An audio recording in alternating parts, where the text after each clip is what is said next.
तो आज मैं आप लोग के लिए लाया हूँ नेशनलिज्म इन इंडिया, जो कि आप लोग का सेकेंड चैप्टर है। तो इसमें मैं इंपॉर्टेंट क्या क्या है इसको आप लोग को मैं बताऊंगा। तो सबसे पहले हम लोग देख लेते हैं। तो सबसे पहला जो आप लोग को दिख रहा है, यहाँ पे आप लोग देख रहे होंगे कि आइडिया ऑफ सत्याग्रह करके है। ये बड़ा इंपॉर्टेंट है, इसमें से क्वेश्चन आने की संभावना रहती है। जैसे कि पहला ही क्वेश्चन आ सकता है इससे बन करके आप लोग का। और उसके बाद आगे बढ़ते हैं। फिर आप लोग देख लीजिए, रोलेक्ट एक्ट हो गया। रोलेक्ट एक्ट जो है ये भी इम्पोर्टेंट है, इसी पे क्वेश्चन पूछा जाता है कि रोलेक्ट एक्ट क्या होता है, और इसी से क्वेश्चन आता है। और फिर आगे बढ़ते हैं। जब हम लोग आगे बढ़ेंगे तो नॉन कोऑपरेशन मूवमेंट जो हुआ था, और यहाँ पे देख लीजिए, यहाँ पे जो लिखा हुआ है फेमस बुक जो लिखा गया था हिंद स्वराज वाला, ये आप लोग का इम्पोर्टेंट है। इसके क्वेश्चन बन के आप लोग का आ सकता है। और शौकत अली और लौकत अली वाला जो है टॉपिक, इससे भी आप लोग को क्वेश्चन बन के आ सकता है। और इसके बाद जब मूवमेंट इन टाउन्स हुआ था, जबकि कपड़े लोग नहीं पहन रहे थे अंग्रेजों का, और खादी का जो अपना लोग का प्रचार प्रसार हो रहा था, तो ये वाला जो इम्पोर्टेंट है, इसमें भी आप लोग का ये वाला जो पार्ट है, यहाँ से ये चीज क्वेश्चन आकर आ सकता है। और खादी क्लोथ्स का हम लोग का बहुत ही ज़्यादा वहाँ पे क्या हो रहा था, तो डेवलपमेंट हो रहा था।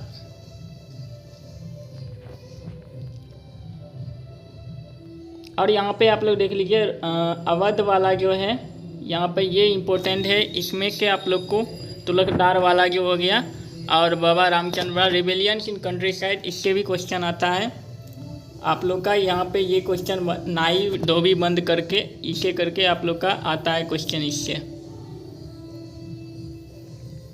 फिर आगे हम लोग जब बढ़ते हैं तो स्वराज इन प्लांटेशन, जिसमें हम लोग को बताया गया था कि वो लोग गलत अप्रोच कर लिए थे कि आप लोग को आज़ादी मिल गया, ऐसा सोच लिए थे। तो ऐसा करके हम लोग को प्लांटेशन वाला भी आ सकता है लिखने के लिए, उस पर आप लोग को शॉर्ट नोट्स।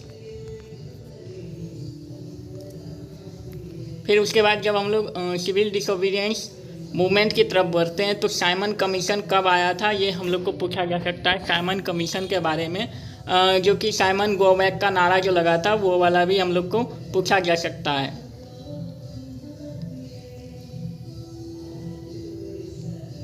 और यहाँ पे आप लोग देख रहे हैं साल्ट मार्च कब हुआ था, ये हम लोग को पूछा जा सकता है। साल्ट मार्च कब हुआ था हम लोग का, ये हम लोग को पूछा जा सकता है।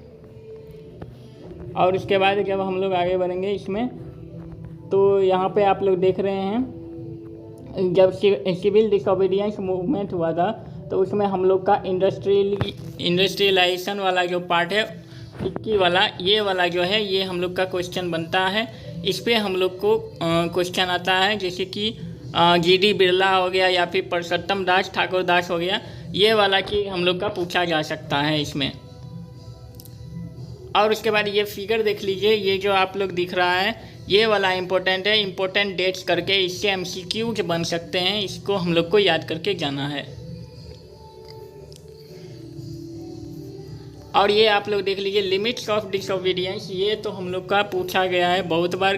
पिछले बार भी इसका एक क्वेश्चन आया था, डॉक्टर अंबेडकर वाला ऐसे ही करके आया था। इसमें हम लोग को लिमिट्स ऑफ डिसोबीडियंस मूवमेंट लिखना था। जैसे कि हम लोग को छोटे छोटे जाति लोगों को इसमें इन्वॉल्व नहीं किया गया था, ऐसे ही करके बहुत सारे हो रहे थे, क्योंकि उसमें सनातनी लोग ज़्यादा थे, तो वो लोग छोटे जात लोगों को अपने आप को अंदर में नहीं ले रहे थे, जिससे कि सिविल डिसोबीडियंस मूवमेंट में उन लोगों की नाराज़गी हो गई थी।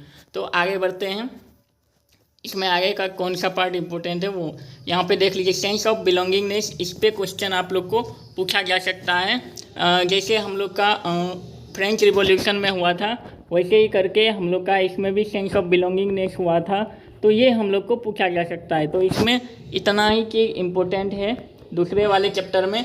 और कुछ फिगर्स भी इम्पोर्टेंट है, जैसे कि ये वाले फिगर हो गए, ये वाले फिगर से या फिर ये वाले फिगर से आप लोगों को कुछ क्वेश्चन बन सकते हैं इनको बताने के लिए, और या फिर ये वाले फिगर से। तो ये सब फिगर दे करके भी आपको MCQs में पूछे जा सकते हैं। और ये जो सोर्स वाले जो क्वेश्चन आप लोग को दिख रहे हैं, इनसे भी क्वेश्चन बनते हैं, जो कि आप लोग को केस बेस्ड स्टडी के रूप में आप लोग को इसके क्वेश्चन देखने के लिए मिल सकते हैं।